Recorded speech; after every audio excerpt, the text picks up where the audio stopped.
She was 44 years old, and the town had stopped counting the years out loud sometime around 40.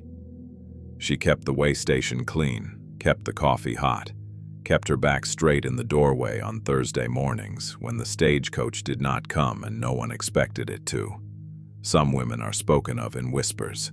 Josephine was spoken of in silence, which are worse and last longer.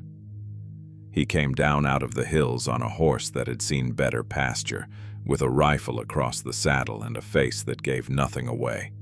The way a man's face goes still when he has run out of places left to run to. Nobody in that town knew his name yet. Nobody knew what he was leaving or what was leaving him. There is a kind of tired that sleep does not touch. It sits in the shoulders. It sits behind the eyes. It was there in her, from 30 years of rooms kept ready for guests who chose other houses. It was there in him from a road that had no end anyone had told him about. Some questions are too large to ask outright, and so they get asked sideways over a plate of beans and cornbread in 4 plain words that a lesser story would have made dramatic, and this one would not. What was said on that porch was said quietly. What it undid took considerably longer. This is the story of a woman who had made her peace with being overlooked, and a man who had made his peace with moving on, and of the particular, unhurried moment where both of those peace treaties were broken. Some men set down their guns, fewer set down the reason they were carrying them. The way station sat at the edge of Larkspur, Wyoming, where the road thinned to a wagon track, and the wagon track thinned to nothing much at all. It was a low building of gray timber and a tin roof that ticked in the heat and groaned in the cold, and it had belonged to Josephine's father before the fever took him, and to no one else since. She had kept it standing through 11 winters alone. She had kept the porch swept, the well rope coiled, the lamp filled with oil on nights when no traveler was expected and none came. It was by any account a small life. She had never once called it a sad one, not out loud, not even to herself in the dark. She rose before the sun on Thursdays, as she rose every day, and she set the coffee to boil, and she cracked 4 eggs into a pan, though only she would eat them, because a full plate was a habit she had not been able to break, even after there had stopped being a reason to keep it. The stagecoach came through Larkspur most Thursdays, and most Thursdays it did not stop, since there was little at the way station to stop for anymore, and the driver knew it, and Josephine knew that he knew it. She stood in the doorway anyway, not out of hope exactly. More the way a woman stands in a doorway from long practice, the body remembering a habit the mind has long since given up defending. The town of Larkspur was not unkind to her, not in the way a town can be unkind with fists or with shouted words. It was unkind the way a room goes quiet when a person walks into it, the way conversations get folded up and put away. She was 44, unmarried, and had been asked exactly twice in her life, both times by men who wanted a housekeeper more than a wife, and had said so plainly enough that she had said no plainly back. The town had decided, somewhere along the way, that this made her a cautionary tale rather than a woman who simply knew her own mind. They called her Miss Calloway when they spoke to her, and something else, gentler and worse, when they spoke of her. Mrs. Pratt ran the dry goods store 2 doors from the church, and she was the keeper of Larkspur's opinions the way another woman might keep a ledger, with the same tidy handwriting and the same conviction that the numbers did not lie. She had known Josephine's mother, and she said so often, in a tone that suggested the knowing gave her some claim on the daughter's business. She would ask, over the counter, whether Josephine ever got lonesome out there at the station, all by herself, and she would ask it with a face arranged to look like concern. Josephine had learned to answer these questions the way a person learns to walk on a floor that creaks in the same spot every time. Carefully, without giving the floor the satisfaction of a full weight. The truth, which she told no one, was that the station was easier to bear than the town was. The station did not look at her. It needed feeding and mending and sweeping, and she gave it these things, and it gave back nothing but the plain fact of its own good order, which was enough. She grew squash and beans in a garden behind the well. She kept 3 hens and a rooster that crowed too early and too often. She had a cedar chest at the foot of her bed that held a good tablecloth, unused, and 2 pillow slips she had embroidered as a girl for a hope chest that had never been called into service, and she did not open the chest often, because there is a particular kind of ache in linens that have waited too long for an occasion. She had built, over the years, a life that asked very little of anyone, which meant it could not disappoint her, which she had come to understand was its own kind of peace, even if it was not the kind the hymnals sang about. She went to church on Sundays and sat 3 pews from the back, close enough to be counted present, far enough to avoid being singled out for the sympathy of the congregation.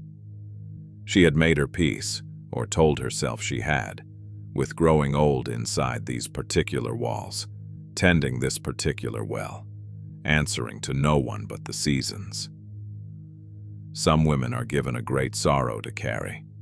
Josephine had been given a small one, worn soft and thin from years of handling, and she carried it the way a person carries a stone they have stopped noticing the weight of. That Thursday had begun no differently than the others. The coffee had boiled. The eggs had gone uneaten past the second one. She had swept the porch twice, once from habit, and once because a wind had come up out of the west, carrying dust from somewhere far off, the kind of wind that made the hens complain and the shutters knock softly against the sills. She had mended a torn place in the porch rail with a strip of leather, tying it off with the same patient hands she used for everything, and she had stood back afterward to look at her work the way a person looks at a small thing well done, which is to say, without much ceremony, but not without a certain quiet satisfaction. The light had begun to lean long across the yard when she first heard the horse. It was not the sound of a stage team, which came in a rattle and a hurry. It was a single set of hooves, unhurried, moving at the pace of an animal that had come a long way and did not intend to pretend otherwise. She straightened without meaning to, the way a person straightens at any change in the pattern of a day that has had no pattern worth mentioning in a long while. She did not go to the door. She waited instead, the broom still in her hand, and let whatever was coming come to her in its own time, because that, too, was a thing she had learned. Wanting too plainly had never once served her. The rider came around the bend where the road curved past the dry creek bed, and the last of the sun was behind him, so that for a moment he was only a shape, dark and unhurried, a rifle laid crosswise over the saddle in a way that spoke less of threat than of habit, the way a farmer carries a hoe he has stopped noticing he is holding. The horse was thin in the way of an animal that had worked hard and eaten little. The man sat it the way a man sits something he has long since stopped expecting comfort from. He did not call out a greeting from the road. He simply came on, at that same even pace, toward the one lit window in the gathering dark. And Josephine stood in the doorway of a life she had made small on purpose and watched him come, and did not yet know that the watching was the last ordinary thing she would do for a while. He stopped the horse a fair distance from the porch, close enough for speaking and no closer, the way a man stops who has learned that space is a courtesy and not an insult. He took his hat off before he spoke, which Josephine noted and did not remark on. He asked if there was a room to let and a place for the horse, and said he could pay for both. And he said it all in a voice worn low and even, like a road smoothed down by long use. She told him there was a room and a stall besides, and named a price that was fair and not a penny more, because she had never in her life seen the sense in charging a tired man extra for his tiredness. His name was Nathan, he said, and no more than that. And she did not ask for more because a name was all a way station had ever required of a paying guest. She showed him the room at the end of the hall, plain and clean, with a washstand and a quilt she had made from her mother's old dresses. and she watched him set his saddlebag down with the care of a man handling something breakable, though it plainly was not. The rifle he leaned in the corner by the door, not hidden, not displayed, simply set down the way a tool is set down at the end of a day's use. She noticed it. She did not ask about it. There is a kind of question a woman learns not to put to a stranger, not from fear, but from a plain understanding that some doors open on their own time or not at all. He came to supper that first night when she called him, and he ate what was put in front of him without complaint or compliment, which she found she did not mind, having grown tired over the years of both. He said thank you, plainly, when the plate was empty, and he carried it to the wash basin himself before she could rise to take it. And she watched him do this small, unasked thing with an attention she did not examine too closely. Not unkindly, but without any hurry, he offered to see to the woodpile before he turned in, since he had noticed it running low, and she told him that was not required of a guest, and he said he was aware of that, and went and did it anyway. The days that followed fell into a rhythm neither of them named. He mended the sagging gate at the corral without being asked, and rehung a shutter that had been knocking against the sill since the autumn before. And each evening he found some new small ruin about the place to set right, as though the station itself were a language he had decided to learn by hand, rather than by asking. Josephine, for her part, began setting his plate before he sat down, and pouring his coffee before he asked for it, and neither of these were things she examined for their meaning, because meaning was a thing she had trained herself, over 11 long winters, not to go looking for in small kindnesses. Some things are too large for naming, and she had learned to let them pass unnamed rather than risk naming them wrong. He spoke little, and what he did say came in short, plain sentences, the way a man speaks who has spent more years with horses than with people. He did not tell her where he had come from, and she did not tell him why the extra room had sat empty so long before he came to fill it. There was instead a kind of conversation that passed between them in the handing of a tool, the holding open of a door, the quiet way he stepped aside to let her pass in the narrow hall without either of them remarking on the courtesy. She found herself, after the third evening, no longer bracing for the coach that did not stop on Thursdays, because the days had begun to have a shape that did not depend on it. Word of the stranger reached Mrs. Pratt by the 5th day, as word of most things in Larkspur eventually did, carried on the tongue of the boy who delivered flour to the station and had seen the man's boots by the door. Mrs. Pratt came to the dry goods counter with a face already arranged for the occasion when Josephine came in for thread, and she asked, with the particular gentleness she reserved for her sharpest remarks, whether it was wise for a woman alone to be keeping a strange man under her roof with no one else about to see to propriety.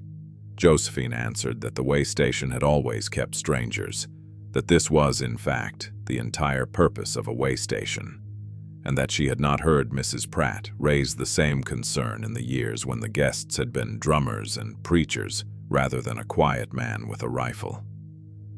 Mrs. Pratt's mouth tightened at that, the way a knot tightens when pulled the wrong direction, and she said no more on the subject that day, though Josephine understood plainly that she would say more elsewhere. The rifle remained by the door of Nathan's room through all of this, untouched, gathering the same fine dust as everything else in that dry country. And Josephine took to noticing it the way a person notices a locked door in a house they otherwise know well. It was not that she feared it. It was that it seemed to belong to some other version of the man than the one who split kindling before breakfast and touched his hat to her when he passed. And she found herself wondering, in the unhurried way she allowed herself to wonder about anything, which version was the truer one, and whether a man got to choose.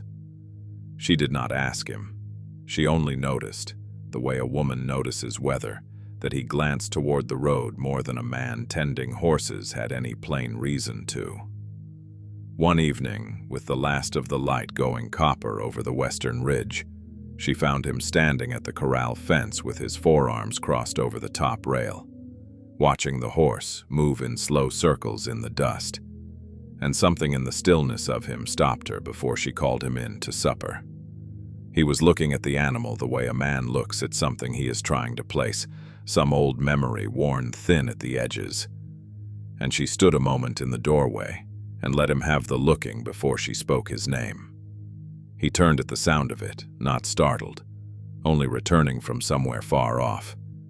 And he said he was sorry.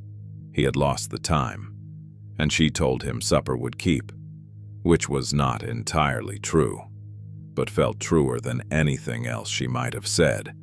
That night, after he had gone to his room and the house had settled into its usual small creaking, she sat a long while at her own window with a mending basket untouched in her lap, thinking not of the rifle nor of Mrs. Pratt's tightened mouth, but of the particular stillness she had seen in him at the fence.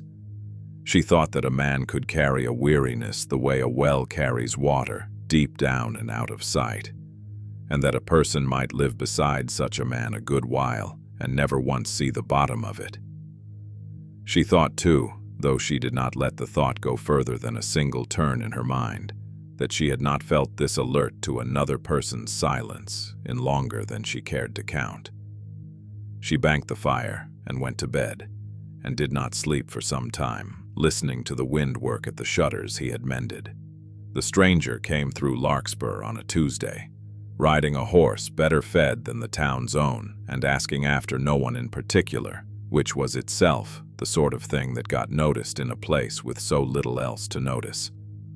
He took a room at the saloon rather than the station, and he asked his questions there instead, over a glass he did not finish, in a voice pitched to carry to whoever might be listening.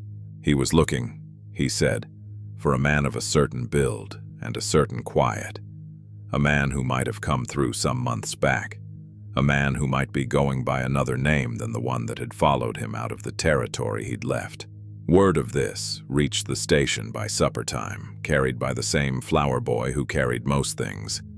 And Josephine took the news the way she took most news now, quietly, and set it aside to think on later. She did not mention it to Nathan that evening. She told herself this was because the boy's account had been thin and second-hand, and not worth troubling a tired man with over his supper, and there was truth in that, though it was not the whole truth. The whole truth was that she had grown unwilling, these past weeks, to be the one who handed him a reason to leave before he was ready to go on his own account. She watched him eat and mend a strap by lamplight afterward, and she said nothing, and told herself that silence, too, was a kind of kindness, though she was not entirely sure whose kindness it served. The evening came 2 days later when the question finally found its way out of her, and it came, as such things do, without much ceremony.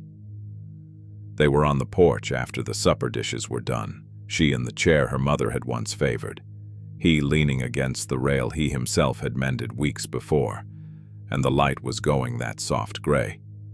It goes before, true dark, the hour when the day stops asking anything of a person. He had been quiet longer than usual, his eyes on the road more than the yard, and something in the set of his shoulders reminded her of the stillness she had seen in him at the corral fence that first week. She had not planned the words. They arrived the way water arrives at a low place, simply because there was nowhere else for them to go. "Are you weary?" she asked. He did not answer at once, and she did not press him to, having learned by then that pressing a man like Nathan was the surest way to close a door that might otherwise, given time, come open on its own. He looked out at the darkening yard a long moment, and his hand, resting on the porch rail, moved an inch closer to where hers rested on the arm of the chair, not over it, only beside it, the way a man sets a thing down carefully rather than reaching for what is not yet his to take. "Some years now," he said at last, and the words came out plain and unadorned, the way a man speaks a truth he has carried so long it has worn smooth. He did not say more for a moment, and she let the moment sit. Because some silences are not empty. They are simply full of something too large to hurry. He told her, in pieces, the way a man tells a thing he has never told whole to anyone, that he had ridden with the wrong company once, some years back, in a territory 2 states removed, and that a man had died in a manner that was not entirely Nathan's doing, and not entirely not, and that he had been running, in one fashion or another, ever since. He said he had not fired the shot that killed the man, and he said it plainly, without pleading his case, the way a man states a fact he has stopped expecting anyone to believe. He said the running had become its own kind of tired, heavier than the thing he was running from, and that he had come to Larkspur meaning only to rest a week and move on, the way he had rested and moved on a dozen times before.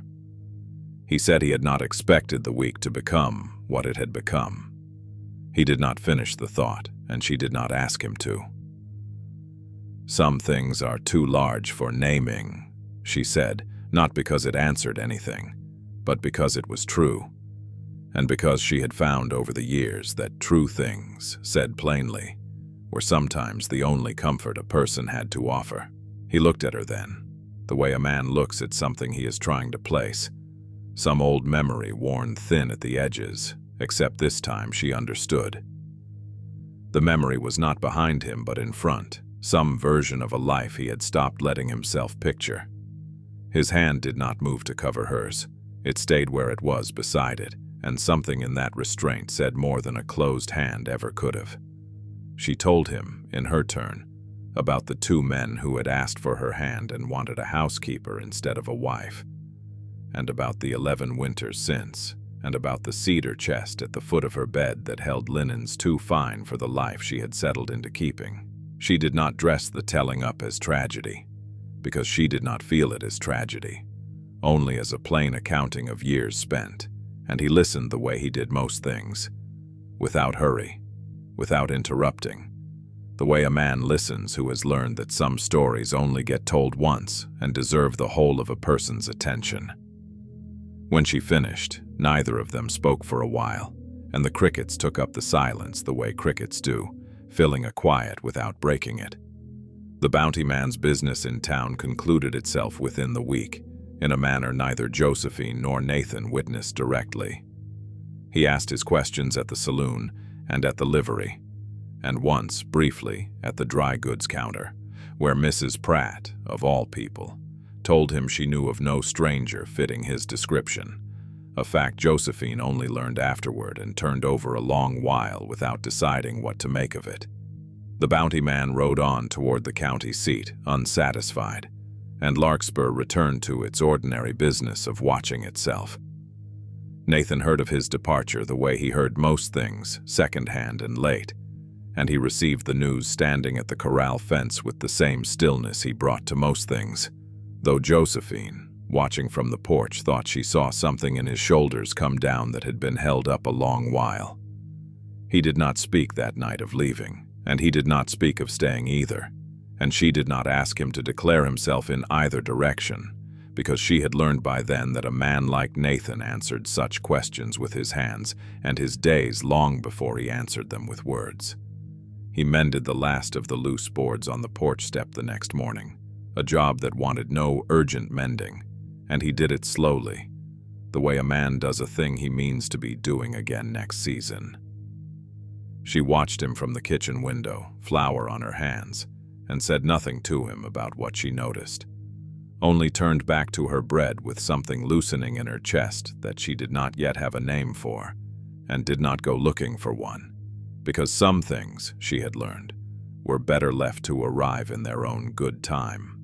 The weeks that followed settled into something neither of them rushed to name, though the shape of it was plain enough to anyone who cared to look. Nathan's mending had moved past the corral gate and the porch step, and into work that spoke of longer intentions.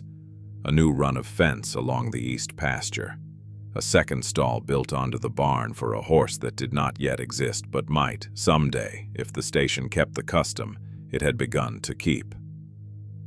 Josephine found herself putting up more preserves that autumn than she had in years past, and she did not examine too closely the reasoning behind a full cellar, only did the work with hands that had grown without her quite noticing, less tired at the end of a day than they had been in a long while.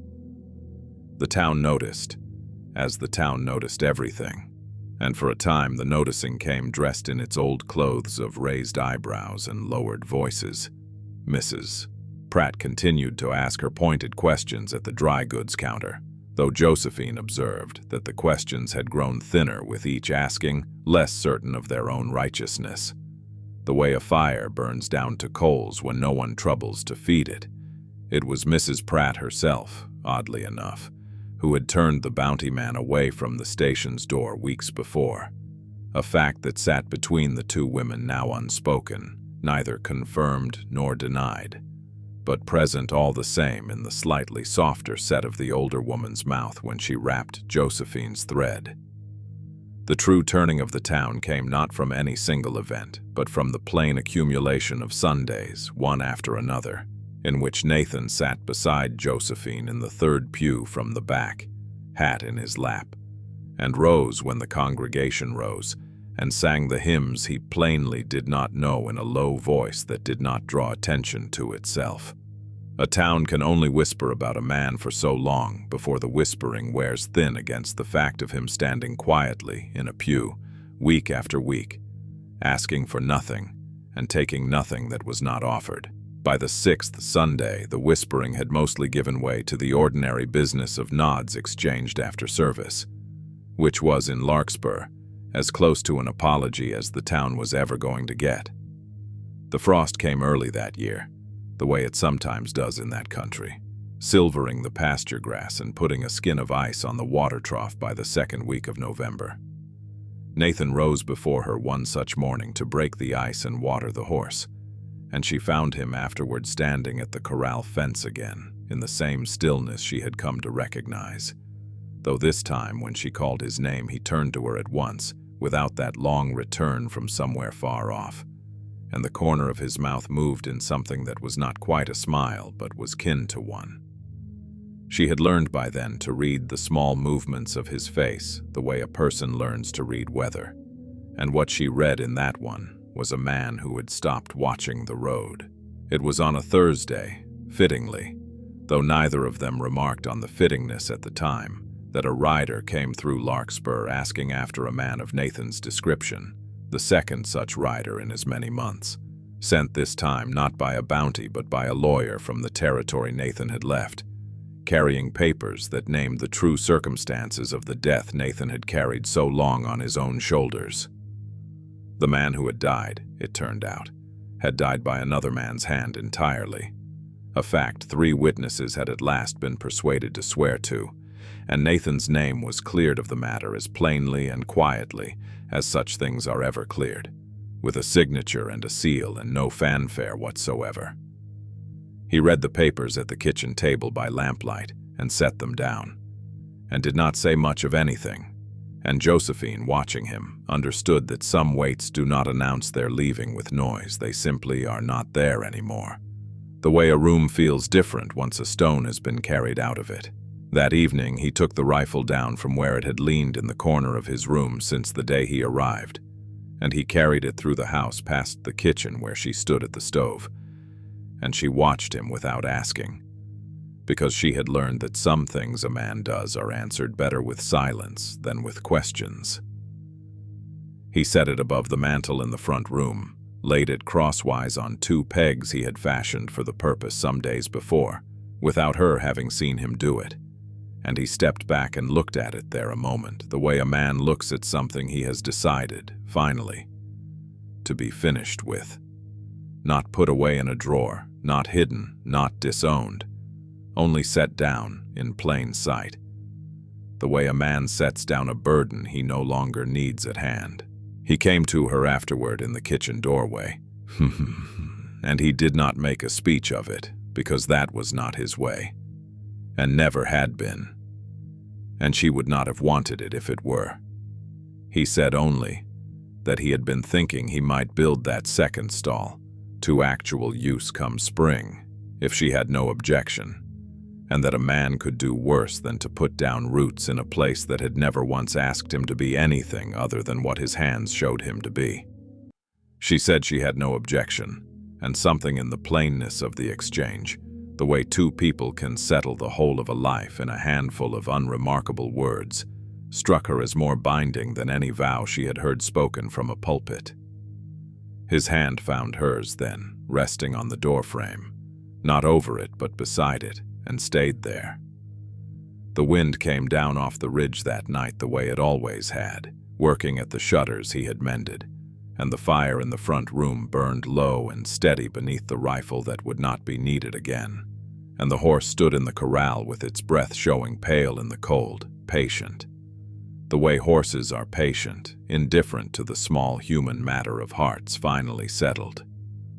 The river below the town had begun to skin over with the first true ice of the year, and beneath that ice the water still moved, the way it always moves, unseen and unhurried, going on about its business the way rivers do regardless of what happens on the banks above them. The pines along the ridge held their needles through the frost, dark and unbothered, and the smoke from the station's chimney rose straight up into a sky gone hard and clear with stars. The same sky that had hung over 11 lonely winters, and now hung over something else entirely. The fire burned. The world continued. And that was the story of Josephine Calloway and the drifter called Nathan.